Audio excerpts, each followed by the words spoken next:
नमस्कार, आप सभी का बहुत स्वागत है न्यूज नेशन के डिजिटल प्लेटफॉर्म पर। आपके साथ हूं मैं खुशबू मनोरमा मिश्रा, मेरे साथ है मेरी सहयोगी ज्योति तनेजा भसीन। और आज बात होगी, देखिए दुनिया के सबसे बड़े लोकतंत्र में चुनाव हुआ, चुनाव संपन्न हो गए ज्योति, और अब जो धड़कने हैं वो तेज है। हालांकि ऐसा होता नहीं था ज्योति, आपका भी इतना लंबा एक्सपीरियंस रहा है, चुनाव कवर किए आपने कई सारे, बहुत कुछ क्लियर हो जाता था जिस दिन चुनाव होता था उसी दिन 2-3 बजे तक।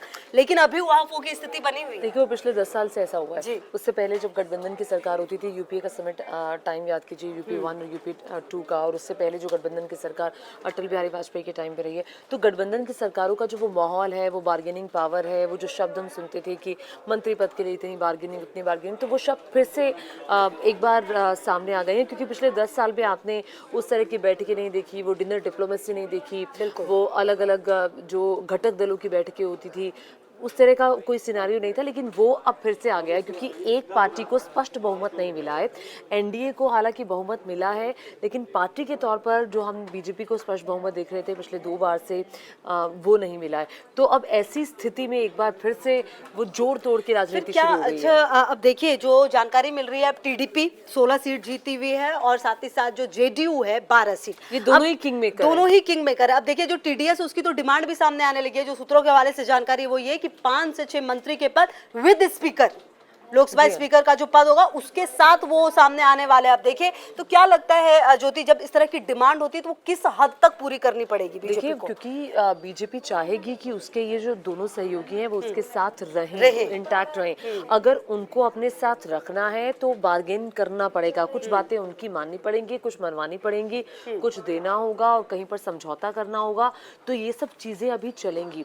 और टीडीपी की तरफ से जैसे कि खुशबू ने बताया कि बार्गेनिंग हो सकती है। अभी देखिए ये मांग रखी नहीं गई है, ये बार्गेन हो सकती है। सूत्रों के हवाले से खबर है कि 5 से 6 मंत्री पद मांगे जा सकते हैं सेंटर में, और उसके अलावा 5 से 6 मंत्री पद के साथ साथ स्पीकर का पद भी मांगा जा सकता है। अब ये 16 सीटें हैं, 16 लोकसभा सीटें टीडीपी ने आंध्र प्रदेश में जीती है और उधर जेडीयू ने 12 सीटें जीती है बिहार में। तो जेडीयू की तरफ से भी कहा जा रहा है कि अच्छी बार्गेन किया जाएगा और अच्छी मांगे नीतीश कुमार के बारे में। तो अब देखिए जब से कल से एक और चीज जोड़ना चाहूंगी, चूंकि हम टीडीपी की बात कर रहे हैं, क्योंकि वक्त सबका बदलता है, वक्त सबका आता है। पिछले कई अरसे से खुद चंद्रबाबू नायडू इस स्थिति में नहीं थे कि वो बार्गेन कर पाए। वो उनके पास जो कि एक्सपीरियंस है वो एनडीए में रहने का भी है, यूपी के साथ भी रहने का भी है। 2019 में आपको याद होगा वो एनडीए छोड़ के उन्होंने कांग्रेस पार्टी के साथ वो यूपीए में आ गए थे, फिर वो वापस से एनडीए का उन्होंने रुख किया। तो कहीं ना कहीं ये जो दो सहयोगी हैं एनडीए और यूपीए, वो पलटा पलटी करने में, इधर उधर जाने में, और देखिए ना आप, इसीलिए शायद ये जो बयान सामने आया है, अभी बयानबाजी जो है वो लगातार हो रही है। और बिहार से ये भी कहा जा रहा है कि नीतीश कुमार और चंद्रबाबू नायडू अगर सरकार में आते हैं तो वो सरकार कितनी स्थिर रहेगी ये सबको पता है। तो आप समझिए कि आखिरकार, और नीतीश कुमार की बात जब भी आती है, देखिए नीतीश कुमार पर तो कहते हैं स्टडी होनी चाहिए, मतलब कई ऐसी बातें सामने आती है कि नीतीश कुमार सबके हैं, क्या करेंगे वो, कितने दिन रहेंगे, किस मांग के साथ आएंगे। हालांकि देखिए अभी के जो पूरे सर्कमस्टेंसेस, उसमें चिराग पासवान जो कि 5 सीट जीत चुके हैं, अपनी जिन 100% जो है उनका पूरा रेशियो रहा, तो ऐसे में चिराग पासवान बिल्कुल क्लियर कर चुके हैं। नीतीश कुमार और टीडीपी की तरफ से भी बाकायदा जो है ट्वीट सामने आ गया कि हाँ भाई हम जा रहे हैं, हम एनडीए के साथ है।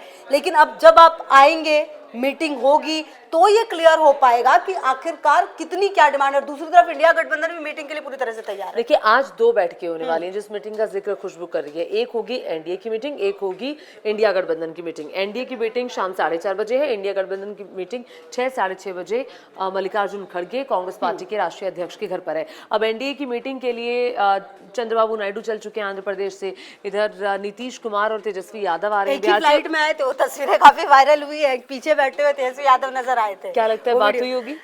मतलब आगे पीछे देखिए, आगे पीछे नीतीश कुमार। अच्छा हाँ, मिसा भारती का भी तो बयान है, चाचा है हमारे नीतीश कुमार। तो आप देखिए, अच्छा देखिए राजनीति में आप कभी भी किसी भी संभावना से इनकार नहीं कर सकते, कुछ भी हो सकता है। आपने एक चीज नोटिस की होगी, अभी पिछले 2 महीने में जितनी कैंपेनिंग नीतीश कुमार ने की है, तेजस्वी यादव ने की है, एक दूसरे के खिलाफ कोई आरोप नहीं लगाया। अभी भी इनफैक्ट आप ये जो बात कह रही थी, अभी एक बाइट आई है तेजस्वी यादव की जिसमें उन्होंने मोदी पर हमला बोला कि भाई आप नहीं जीत पाए, नैतिक जिम्मेदारी ये वो।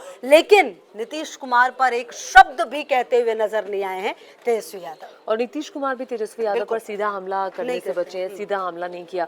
तो ये देखिए राजनीति का मिजाज है, और राजनीतिज्ञ जो हैं वो समझते हैं कि हमें कभी भी किसी की भी जरूरत पड़ सकती है, हम किसी भी पाले में जा सकते हैं, और इसीलिए शायद इंडिया गठबंधन ने उम्मीदें नहीं छोड़ी हैं। बिल्कुल। हालांकि देखिए बहुमत एनडीए के साथ है, लेकिन जो सहयोगी हैं, बार बार हम कह रहे हैं कि टीडीपी से बात करने के लिए शरद पवार को लगाया हुआ है, कि शरद पवार ने कल भी कहा जा रहा था कि फोन पर बात की है चंद्रबाबू नायडू से, नीतीश कुमार से भी बात किया, अखिलेश यादव को भी लाए, तीसरी बड़ी पार्टी बन गई है, आप समझिए। अखिलेश यादव बात भी कर रहे हैं, बिल्कुल, और बात भी कर रहे हैं, तो आप समझिए कि अच्छा सपा के बारे में बात करना इसलिए भी जरूरी। क्या लगता है ज्योति कि आखिरकार सपा का इतना अच्छा प्रदर्शन क्यों रहा है, और क्या हो इससे मुझे लगता है कि राजनीति में उनका जो एक दबदबा, जो अखिलेश कुमार बिल्कुल खो से गए थे, थोड़ा कद जो है वो भी बढ़ेगा 2012 के बाद। आपको नहीं पता कि आप कब फ्लरिश कर जाएं, कब आप चमक जाएं, क्योंकि समाजवादी पार्टी का पिछले, अगर आप 10 साल 2012 के बाद ये परफॉर्मेंस जो है वो, आप पिछले 2 विधानसभा चुनाव देख लीजिए, और पिछले 2 लोकसभा चुनाव देख लीजिए। पिछली बार आपकी 5 सीटें थी, इस बार आपने 37 सीटें हासिल की हैं, और इतनी अच्छी परफॉर्मेंस है कांग्रेस पार्टी के साथ मिलकर।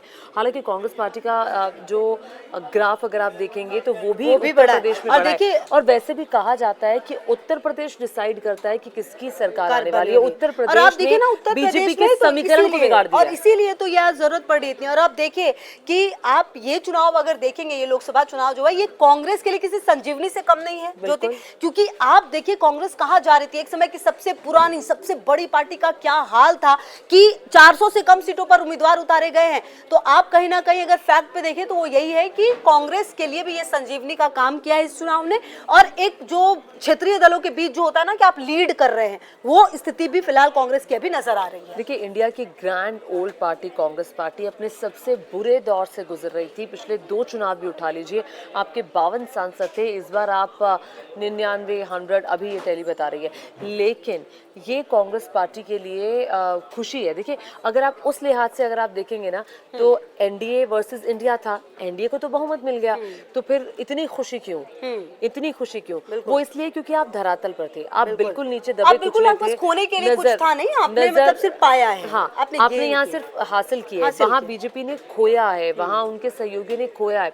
ये जो चुनाव अखिलेश यादव के लिए एक बड़ी संजीवनी लेकर आया है, और अखिलेश यादव पर उत्तर प्रदेश की जनता ने आप देखिए ना भरोसा किया है। महाराष्ट्र में देखना चाहिए, और महाराष्ट्र की जनता ने भी। और देखिए मैं यहाँ यूपी की बात इसलिए करूंगी कि ये वो यूपी है जिसने 62 सांसद बीजेपी को पिछली बार दिए थे, एनडीए को 64 दिए थे। इस बार आप ग्राफ अगर देख लेंगे तो कितना नीचे चला गया, उससे लगभग आधे पे चला गया। तो ये स्थिति जो है उत्तर प्रदेश ने बीजेपी के अयोध्या में बीजेपी का हार गई, फैजाबाद की जो सीट है वहाँ पर हारना, स्मृति ईरानी वहाँ से हार गई है, और किशोरीलाल शर्मा एक बड़े अंतर से। लेकिन प्रधानमंत्री की जीत का अंतर वो अंतर नहीं रहा जो एक्सपेक्ट किया जा रही थी। बिल्कुल, तो तमाम चीजें हुई है इस चुनाव में, और इस चुनाव में कुछ और रायबरेली से राहुल गांधी का वायनाड से दोनों ही जगहों से 3.5 साढ़े 4 लाख से। और अब देखिए, अच्छा अब तो खबर ये भी आ रही थी बीच में, मैं कहीं ये भी पढ़ी थी ज्योति कि हो सकता है कि वायनाड सीट रखे, रायबरेली रखेंगे, वायनाड छोड़ेंगे, और वायनाड से प्रियंका गांधी चुनाव लड़ेंगी। खबरें यहाँ भी तक भी आ रही हैं। बिल्कुल, ये सिर्फ अटकल है। राहुल गांधी जब सामने आए थे, उनका ये कहना था कि अगर मेरा बस चलता तो मैं दोनों सीटों पर रहता, लेकिन मजबूरी है, एक सीट छोड़नी पड़ेगी। वो रायबरेली छोड़ेंगे, वायनाड छोड़ेंगे,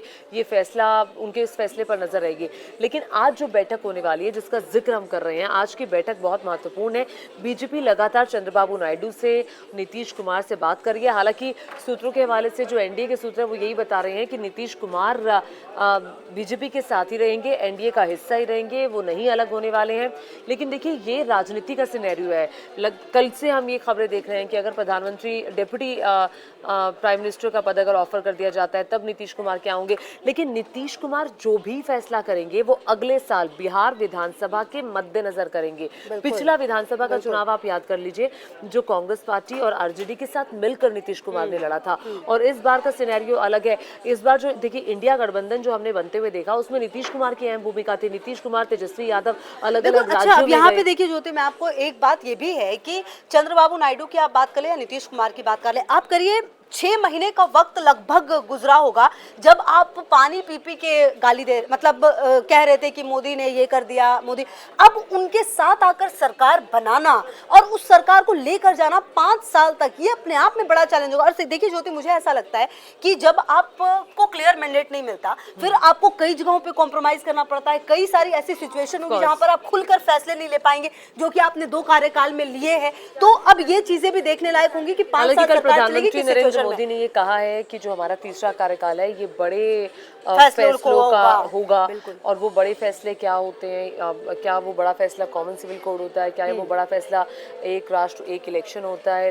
तो बहुत सारी चीज़ें हैं और बहुत सारे वादे मैनिफेस्टो में भी बीजेपी ने किए हैं। क्या उस मैनिफेस्टो के तहत आगे बढ़ेंगे? लेकिन हाँ, खुद बीजेपी के कई नेता ये कह चुके हैं कि मंथन करेंगे कि आखिर हमसे गलती कहाँ हो गई। अदरवाइज अगर आप देखेंगे तो बीजेपी एक बड़ी पार्टी बनकर उभरी है, वो भी ऐसी पार्टी जिसकी 200 से ज़्यादा सीटें अगर आप कांग्रेस से कंपेयर करेंगे तो कांग्रेस पार्टी की फिर भी 99 सीट्स है, लेकिन 232 सीट्स के साथ एक बड़ी पार्टी बनकर बीजेपी उभरी है। एनडीए वो बड़ा गठबंधन है जिसके पास बहुमत है और जिसके सहयोगी लेकिन विश्वसनीय नहीं है, सहयोगियों पर कुछ शंका शुबा है, इसीलिए लगातार ये चर्चा हो रही है। इसीलिए इंडिया गठबंधन की भी शाम में 6 साढ़े 6 बजे मीटिंग है। देखिए, आप बात कर रही थी महाराष्ट्र का भी हम जिक्र कर रहे थे, पश्चिम बंगाल का जिक्र कर रहे थे। पश्चिम बंगाल ने भी बीजेपी को निराश किया।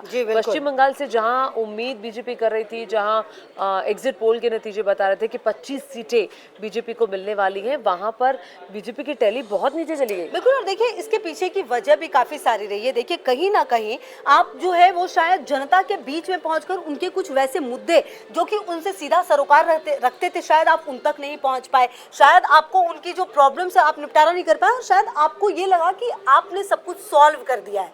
लेकिन ऐसा सिर्फ ऊपर ऊपर था, ऐसे असलियत में था नहीं। ज्योति, क्या आपको लगता है? क्योंकि आप देखिए ना, जिस तरीके से हिंदी पट्टी राज्यों की खास करके अगर आप बात करें, वहां पर जो नुकसान हुआ है उसका सीधा सीधा मतलब तो यही है।